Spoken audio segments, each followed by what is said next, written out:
एक सेकंड के लिए इन दोनों फिजिक्स को ध्यान से देखो और बताओ ज्यादा एस्थेटिक कौन लग रहा है, फिजिक ए या फिजिक बी। अगर तुमने फिजिक ए चुना तो तुमने बिल्कुल सही चुना, क्योंकि वाइड शोल्डर्स की वजह से वेस्ट अपने आप छोटी दिखने लगती है और पूरी फिजिक एक क्लीन वी टैपर क्रिएट करती है। लेकिन प्रॉब्लम ये है, ज्यादातर लड़के शुरुआत में चेस्ट और बाइसेप्स पर ही ज्यादा फोकस करते रहते हैं, जबकि असल में तुम्हारी बॉडी का ओवरऑल शेप सबसे ज्यादा शोल्डर्स ही डिफाइन करती है। तो अगर तुम भी नेचुरली वाइडर शोल्डर्स बिल्ड करना चाहते हो तो इस वीडियो में मैं तुम्हें 3 science based home workout exercises बताऊंगा जो शोल्डर्स को वाइडर और राउंडर बनाने के लिए सबसे ज्यादा इफेक्टिव मानी जाती है। तो चलो शुरू करते हैं।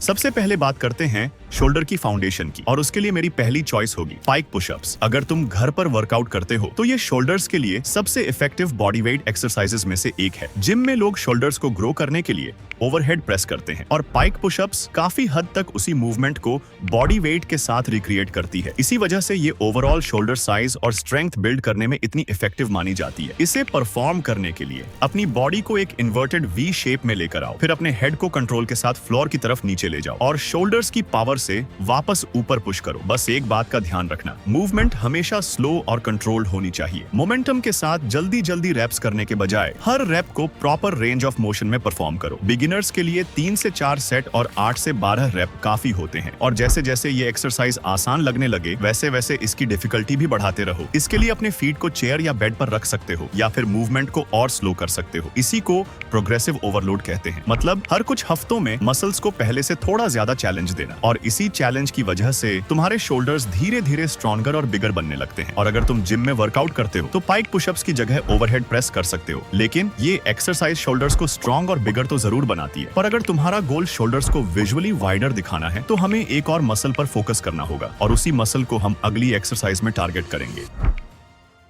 अब बात करते हैं उस मसल की जो शोल्डर्स को सबसे ज्यादा वाइडर लुक देने में हेल्प करती है, और वो है साइड डेल्ट्स। ये शोल्डर्स का साइड वाला मसल होता है। जब ये अच्छी तरह डेवलप होने लगता है तो शोल्डर्स अपने आप ज्यादा ब्रॉड दिखने लगते हैं। इसी वजह से वेस्ट कंपैरेटिवली छोटी दिखाई देती है और पूरी फिजिक एक क्लीन वी टेपर क्रिएट करती है। अब सवाल है, इसे ट्रेन कैसे करें? तो उसके लिए लैटरल रेजेस सबसे इफेक्टिव एक्सरसाइजेस में से एक है, और सबसे अच्छी बात, इसके लिए जिम जाना जरूरी नहीं है। अगर घर पर वर्कआउट करते हो तो बैकपैक, वाटर बॉटल्स या रेजिस्टेंस बैंड जो भी अवेलेबल हो उसी से ये एक्सरसाइज आसानी से परफॉर्म कर सकते हो। इसे परफॉर्म करने के लिए अपने हाथों को बॉडी के साइड से शोल्डर हाइट तक कंट्रोल के साथ उठाओ, फिर धीरे धीरे वापस नीचे ले आओ। बस एक गलती बिल्कुल मत करना, बॉडी को स्विंग मत करना, क्योंकि जितनी मूवमेंट कंट्रोल्ड होगी उतना ही साइड डेल्ट्स को ज्यादा काम करना पड़ेगा। बिगिनर्स के लिए 3 से 4 सेट और 10 से 15 रेप बिल्कुल परफेक्ट है, और जब ये एक्सरसाइज आसान लगने लगे तो वेट या रेजिस्टेंस धीरे धीरे बढ़ाते रहो। यहीं पर फिर से वही प्रोग्रेसिव ओवरलोड प्रिंसिपल अप्लाई होता है। मतलब समय के साथ मसल्स को थोड़ा थोड़ा ज्यादा चैलेंज देना, तभी वो ग्रो करेंगी। और अगर तुम जिम में वर्कआउट करते हो तो यही एक्सरसाइज डंबल या केबल लैटरल रेज से भी परफॉर्म कर सकते हो। लेकिन अभी हमारा काम पूरा नहीं हुआ है, क्योंकि सिर्फ फ्रंट डेल्ट्स और साइड डेल्ट्स